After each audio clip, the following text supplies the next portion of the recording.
जय श्री श्याम दोस्तों, आप सभी का स्वागत है भक्ति की शक्ति चैनल पर। यह वह स्थान है जहां हम केवल सुनते नहीं हैं बल्कि अनुभव करते हैं, जहां शब्द नहीं बल्कि श्रद्धा बोलती है। आज का यह वीडियो कोई साधारण जानकारी नहीं है। यह एक ऐसा संदेश है जो वेदों में संकेत के रूप में, पुराणों में कथा बनकर आया है और संतों ने जिसे अपने जीवन में जीकर देखा है। मेरे प्यारे श्याम भक्तों, अगर आपके जीवन में मेहनत तो है लेकिन फल नहीं है, अगर पैसा आता है पर टिकता नहीं है, अगर कर्ज है, तनाव या दुर्भाग्य पीछा नहीं छोड़ रहा है, तो आज का यह संदेश आपके लिए है। क्योंकि आज हम बात कर रहे हैं वसंत पंचमी की, उस दिन की जब प्रकृति, देवता और मनुष्य तीनों एक ही लय में आ जाते हैं। वसंत पंचमी केवल एक पर्व नहीं है, यह चेतना का जागरण है। यह वह दिन है जब धरती पर नई ऊर्जा का संचार होता है।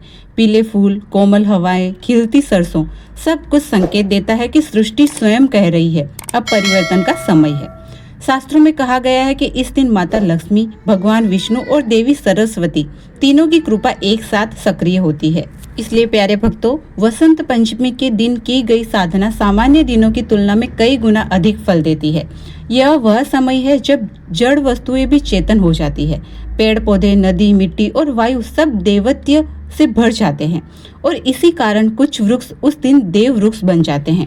प्रिय भक्तों, आपसे दिल से एक निवेदन है, अगर आपके हृदय में माता लक्ष्मी और भगवान विष्णु के लिए और श्याम बाबा के लिए थोड़ी भी श्रद्धा है तो अभी वीडियो को लाइक करें, चैनल भक्ति की शक्ति को सब्सक्राइब करें और कमेंट में जरूर लिखें जय माता लक्ष्मी, जय भगवान विष्णु या जय श्री श्याम। यह केवल शब्द नहीं है, यह आह्वान होता है। अब आइए उन देव वृक्षों के रहस्य की ओर जिनका वर्णन हमारे शास्त्रों में मिलता है। शास्त्र कहते हैं वृक्षों में देवताओं का वास होता है और विज्ञान भी मानता है कि पेड़ नकारात्मक ऊर्जा को सोख लेते हैं और मनुष्य को शुद्ध प्राण वायु देते हैं। जब धर्म और विज्ञान दोनों एक बात कहे तो उसमें शक्ति होना स्वाभाविक है। सबसे पहला देव वृक्ष है बेल वृक्ष। भक्तों, बेल को केवल पूजा का पत्ता मत समझिए। स्कंद पुराण में वर्णन मिलता है कि बेल वृक्ष की जड़ों में देवी शक्ति, तनों में पार्वती स्वरूप और संपूर्ण वृक्ष में माता लक्ष्मी का वास होता है। यही कारण है कि इसे दरिद्रता नाशक माना गया है। वसंत पंचमी के दिन यदि कोई भक्त शांत मन से बिना किसी को बताए बेल वृक्ष को स्पर्श करता है और मन में अपनी पीड़ा माता लक्ष्मी के चरणों में रख देता है तो धीरे धीरे जीवन की दरारें भरने लगती है, कर्ज का बोझ हल्का होने लगता है और घर में बरकत का प्रवेश होता है। प्यारे भक्तों, दूसरा देव वृक्ष है शमी वृक्ष। भक्तों, शमी वृक्ष को माँ दुर्गा का स्वरूप माना गया है। महाभारत काल में पांडवों ने अपने अस्त्र शस्त्र इसी वृक्ष में छिपाए थे। यह वृक्ष रक्षा, साहस और नकारात्मकता से मुक्ति का प्रतीक है। जो भक्त लंबे समय से भय, बीमारी या दुर्भाग्य से जूझ रहे हैं, उनके लिए वसंत पंचमी के दिन शमी वृक्ष का स्पर्श बहुत प्रभावी माना गया है। संध्या समय शांत मन से यदि आप शमी के वृक्ष के पास खड़े होकर अपनी पीड़ा मन ही मन कह दे तो भीतर एक अजीब सी शांति उतरने लगती है।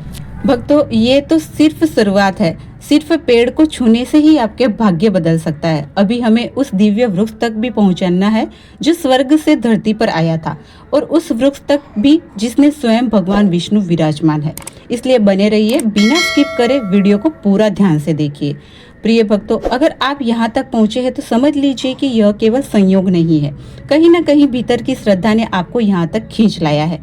अब हम बात करते हैं तीसरे देव वृक्ष की, जिसे शास्त्रों में स्वर्ग का पुष्प कहा गया है। यह वृक्ष है पारिजात। भक्तों, पारिजात वह दिव्य वृक्ष है जो समुद्र मंथन के समय स्वर्ग से धरती पर आया था।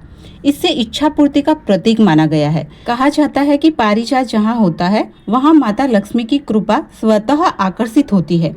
वसंत पंचमी के दिन यदि कोई भक्त पारिजात वृक्ष को स्पर्श करता है, उसकी जड़ में दीपक जलाता है और मन से प्रार्थना करता है कि जीवन से अभाव और कष्ट दूर हो, तो यह आपकी प्रार्थना व्यर्थ नहीं जाती। धीरे धीरे परिस्थितियां बदलने लगती है, रास्ते अपने आप खुलने लगते हैं। अब बात करते हैं अंतिम और सबसे महान देव वृक्ष की, पीपल। शास्त्रों में भगवान श्री कृष्ण कहते हैं, वृक्ष में मैं पीपल हूँ। पीपल में ब्रह्मा, विष्णु और महेश तीनों का वास माना गया है। यह वृक्ष स्थिरता, संरक्षण और कर्म शुद्धि का प्रतीक है। वसंत पंचमी के दिन पीपल का स्पर्श, उसकी परिक्रमा और मन में कृतज्ञता का भाव, यह तीनों मिलकर जीवन में संतुलन लाते हैं। जिन भक्तों को लगता है कि उनका भाग्य साथ नहीं दे रहा, उनके लिए पीपल अत्यंत सहायक है। यह वृक्ष केवल देता नहीं बल्कि धैर्य भी सिखाता है। प्यारे भक्तों, हम यह नहीं कहते हैं कि एक दिन में सब बदल जाएगा, लेकिन हम यह अवश्य कह सकते हैं कि जब आपकी श्रद्धा सच्ची होती है, जब विश्वास गहरा होता है, तब ईश्वर को भी मार्ग बनाना पड़ता है। भक्ति की शक्ति चुपचाप काम करती है, लेकिन उसका प्रभाव स्थायी होता है। अंत में मैं एक आपसे छोटा सा निवेदन करना चाहूंगी।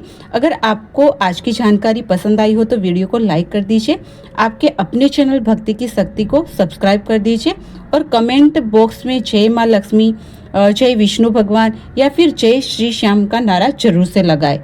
मिलते हैं अगले वीडियो में ऐसे ही किसी उपाय या सच्ची कहानी के साथ। तब तक के लिए जय श्री श्याम, जय लक्ष्मी माता, जय विष्णु भगवान।